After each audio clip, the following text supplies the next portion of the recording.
it's front and center. It's like you can't not fund climate. They are so powerful. There is not enough money coming in, and it's not coming in fast enough.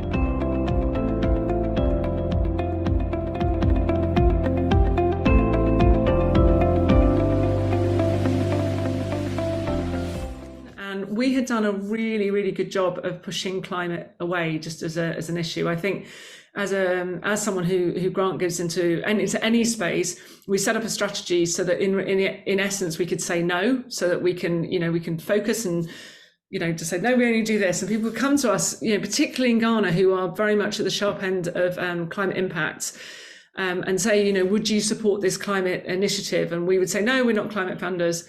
And then in 2018. It's so impossible to push it away. I think generally I just tried to block it out. It wasn't happening. And it feels now like very late that we sort of came to understand just what an effect the climate crisis was having across all the world, everything. And certainly every traditional philanthropic sector that you might see, funded by philanthropists, and certainly education. I mean, it's going to have the climate crisis having such impact. And so it's been like that, really. They were the key kind of levers for us, is kind of exposure, learning, investing in learning, and building kind of confidence, I suppose, in the trustees that this was kind of this was an okay area for us to step into, in some ways because it was so related to everything we were already doing, as Sophie has said, but also because in our focus geographies, it's front and center. It's like you can't not fund climate. And so it's been a journey for us, really, to kind of go from exploring it a little bit to now it being like a key strategy of the foundation. We had learned pretty early on that if you're going to keep your money invested in anything that is killing the planet, so basically mostly fossil fuels or mining, then you might as well forget the philanthropy, because ultimately, if you have got 95%, or you've got your endowment investing, you're taking 5% of that income off to go and put into grant giving. You are spending 19 times the amount of money investing in the bad stuff and 5% in the good stuff. So you have to be really, really mindful about what you're doing, because philanthropy to do it well, it takes time, it takes effort. And if you're not going to think about your investments, you've got to think carefully whether what you're doing is having any impact at all. So we've seen some foundations change a lot, and I think what's important is understanding kind of that I guess what the origin story is for you in terms of why you've, as a foundation, have said, okay, we need to start integrating climate. And a lot of times it's sometimes, one moment, one spark. There's a foundation that their spark was going to a COP. So, another foundation was being in a space like this and hearing a peer. So I think it's important to be exposing yourself to spaces where you can get that initial inertia that's going to really help spark that journey. And I think it's going to be different for everyone.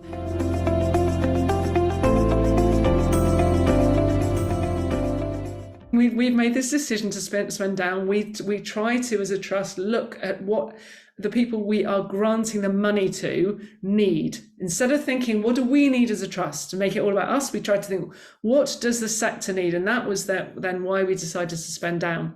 We could have piddled this out into perpetuity, but we decided, this is the time. And then more recently in Papua New Guinea, what we're really trying to do, and this is something that we're it's really about that kind of idea of shifting power, shifting decision making, recognizing that no matter how many times we go to Papua New Guinea, no matter how many people we speak to, no matter how much learning we do, we will never really be able to we shouldn't be making those decisions about where funding lies, and those decisions should be made by local people. So at the moment we're exploring opportunities to strengthen local organizations into an intermediary role. So thereby they'd set up their own advisory board made up by leaders in the sector, and they essentially, we would just give them an amount of money, and they choose which organisations receive that funding, what wraparound support they require to become strengthened kind of organisations, and to build that kind of collective voice within their countries, essentially.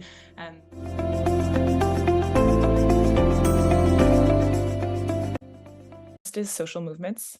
I think funding social movements there's lack there, and they are so powerful in getting things done, in not only rallying community, but also mobilizing political leaders around a cause. So I think, and when I say social movements, I mean like climate justice movements, but I also mean social justice movements, women movements, food movements around food, like people that are organizing and moving, fund them. They are, in my opinion, that's where real catalytic change can happen. And then I would also say funding, like policy changes, that, funding in the policy space, it needs help, they need support.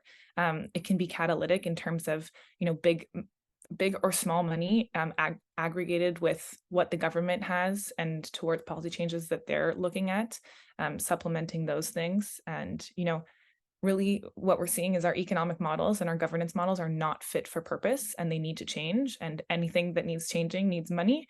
So we need to fund those changes at systemic levels.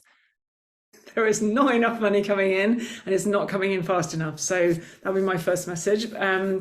And then I would say I very much so agree with Erica in the fact that social movements, they are so critical. And I would call it, deep organizing is just, it's so underfunded. It's so underfunded.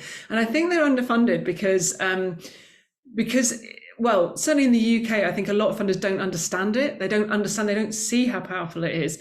And they've also often never been part of like an organizing movement. So they don't really understand how it works. And so therefore funding it becomes, you fund what you know and you love.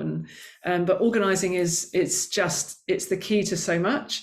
And my other one would be strategic litigation, which is a bit of a negative one, I have to say, unlike organising in policy, which tends to be like pushing forward to something. But the strategic litigation, there's no strategic litigation for climate is going to be funded by anything but philanthropy. And it's just like it's one tool in the toolbox. But it can be so powerful, and we need to keep those strategic litigators. We need to keep them independent. So that's why philanthropic money can be so effective in that area.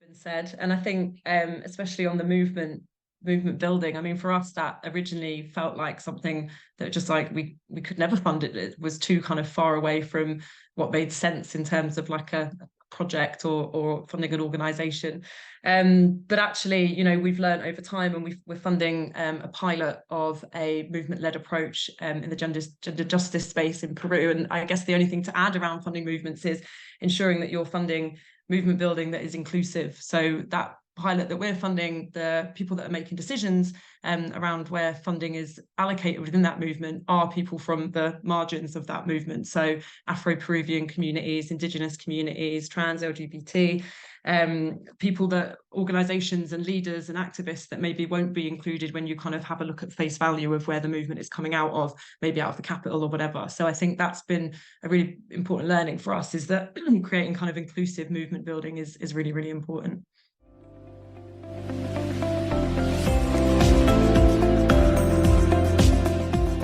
About starting on this journey, the education piece is really important, but it shouldn't be something that's inhibiting you from acting now either.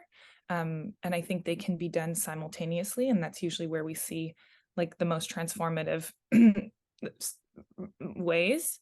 And so with that, I think, find the intermediaries, because there are a ton of them that are aligned with what you're looking for, but you don't really know how to do it yet. They know how to do it on the ground, wherever it is that you're funding in, whatever region, they know. And so it's a great place to start while you're doing the kind of learning and self-transformation within your foundation and within the space that you work in.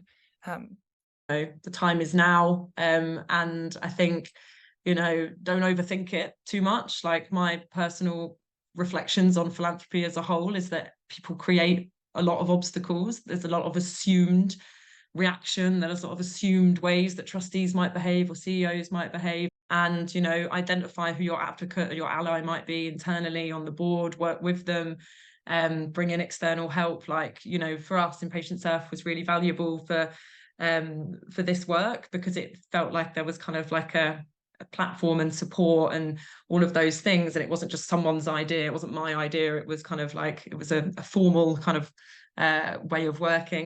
But like, get on with it.